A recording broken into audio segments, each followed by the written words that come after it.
I cannot control how I am perceived. Say it. I cannot control how I am perceived.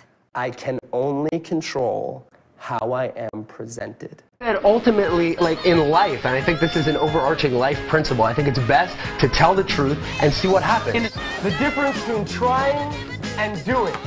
Trying to pop the balloon looks like this. I have a term that I call the sexual agenda, right? I think it's very, very important that couples have a sexual agenda. For foreplay, you know, I think it's important to look at your woman, right? Or your man and say, this is exactly what I'm going to do to you and when. This is exactly how it's going to go. Stop it! I mean, I have no problem going up to a woman and saying, hi, I think you're really pretty. My name's Jared.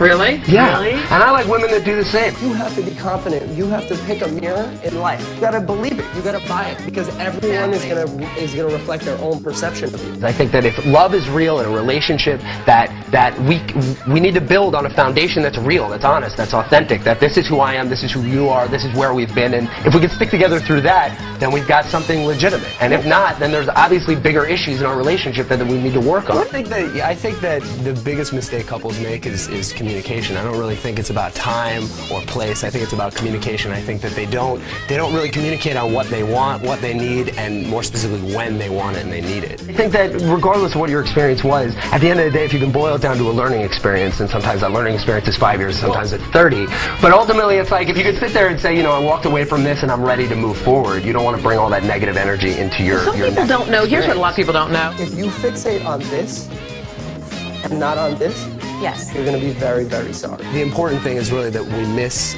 when having sex is kissing. I think that a lot of times people fall into just the fundamental mechanics of sex and they forget that making out is really a big deal.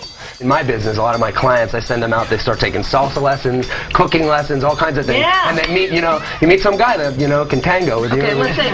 You have to walk like at all times you're listening to the soundtrack of your life. You understand? Like you have to hear music playing at all times in your head. I want you to walk with a little pizzazz, with a little